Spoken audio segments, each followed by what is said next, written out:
Om Swastiastu. Assalamualaikum warahmatullahi wabarakatuh. Salam Namo Buddhaya. Baik, di sini saya akan mempresentasikan tentang yaitu apa, mengapa, bagaimana, dan untuk apa kurikulum dikembangkan. Tapi sebelum masuk ke materi, izinkan saya untuk memperkenalkan nama kelompok kami, yaitu yang pertama Iwayan Madi, yang kedua Yosep,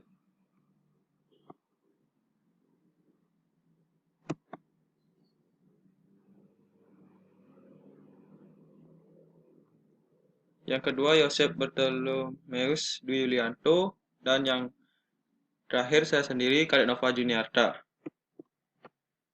Yang pertama saya akan menjelaskan tentang kurikulum. Kurikulum ialah perangkat mata pelajaran dan program pendidikan yang diberikan oleh suatu lembaga penyelenggara pendidikan yang berisi rancangan pembelajaran yang akan diberikan kepada peserta pembelajaran dalam satu periode jenjang pendidikan. Penyusunan perangkat mata pelajaran ini disesuaikan dengan keadaan pembelajaran dan kemampuan setiap jenjang pendidikan dalam menyelenggarakan pendidikan tersebut serta dibutuhkan kepala kerja. Menurut Swedi Jarto, kurikulum merupakan serangkaian pengalaman dan kegiatan belajar yang direncanakan untuk diatasi oleh siswa dalam rangka mencapai tujuan pembelajaran yang telah ditetapkan oleh suatu lembaga pendidikan yang berwenang. Yang kedua, saya akan menjelaskan tentang mengapa harus ada kurikulum dalam pendidikan. Di dalam buku panduan Manajemen Mutu Kurikulum Pendidikan yang ditulis oleh Muhammad Yamin pada bab 1, dijelaskan bahwa proses pendidikan dalam kegiatan pembelajaran atau dalam kelas akan bisa berjalan dengan lancar, kondusif, interaktif, dan lain sebagainya apabila pendidikan bisa dijalankan dengan baik.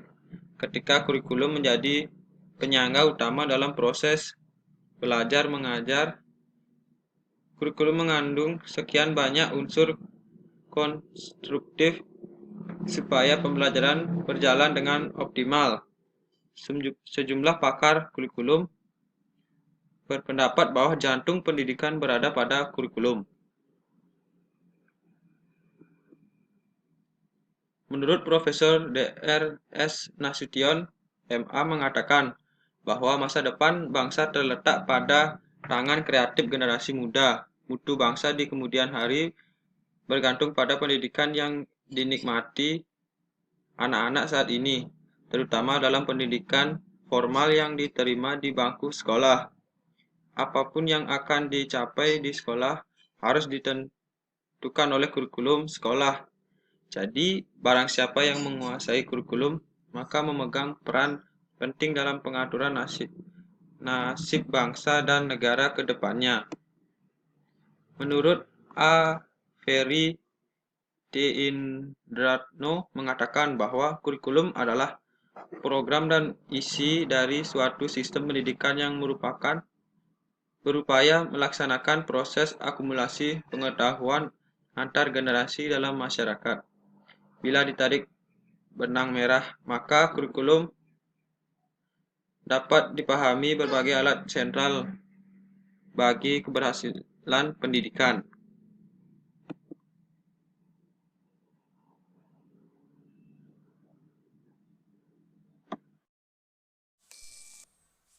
Ah, baik. Di sini saya akan melanjutkan presentasi dari teman saya itu Nova. Nah, di sini saya akan lanjutkan bagaimana cara mengembangkan kurikulum. Nah, prinsip-prinsip yang harus dianut dalam mengembangkan kurikulum di sekolah adalah: yang pertama, berpusat pada peserta didik; yang kedua, beragam dan terpadu; ketiga, adaptif pada perkembangan iptek; keempat, relevan dengan kebutuhan kehidupan; kelima, menyeluruh dan berkesinambungan; keenam itu belajar sepanjang hayat; dan ketujuh itu berkeseimbangan antara kebutuhan pusat dan daerah. Nah, untuk apa kurikulum itu dikembangkan? Pertama, menjawab atau antisipasi yang merupakan kemajuan ilmu teknologi. Kurikulum yang haruslah bersifat dinamis. Yang dimaksud dinamis yaitu senantiasa berubah menyesuaikan keadaan supaya dapat menetapkan belajar dan hasil belajar. Kurikulum tidak sesuai dengan tuntutan sosial, tidak sesuai lagi dengan perkembangan ilmu pengetahuan dan teknologi, dan juga tidak sesuai dengan dunia kerja, akan menyebabkan sebuah problem. Karena harus itu haruslah kita harus merubah dan dikembangkan kurikulum tersebut supaya akan menjadi lebih baik dan mungkin lebih berguna untuk di masyarakat. Yang kedua itu untuk memenuhi kebutuhan yang ada di dalam masyarakat dan untuk meningkatkan kemajuan masyarakat. Dengan dikembangkannya suatu kurikulum, maka pendidikan yang ada di masyarakat, baik pendidikan formal maupun non formal, akan mengalami peningkatan yang cukup signifikan. Dengan adanya peningkatan, maka masyarakat akan mengalami perubahan ke arah yang lebih baik pula, baik pengetahuan maupun pola kehidupannya. Dan apabila pemenuhan ini tersebut telah terpenuhi, maka masyarakat akan mengalami kemajuan yang sangat signifikan. Nah, yang ketiga itu ada memenuhi kebutuhan peserta didik.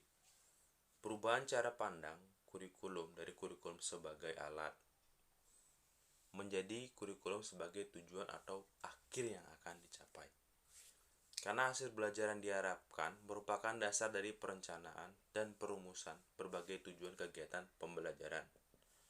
Untuk tambahan, dalam memenuhi kebutuhan peserta didik, yaitu diperlukan seseorang atau guru-guru yang berkualitas dan profesional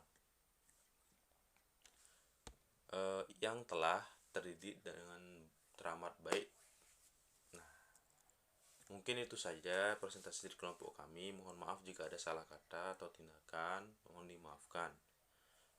Saya ucapkan para Santi, Om Santi Santi Santi Om, selamat pagi dan terima kasih dan dadah.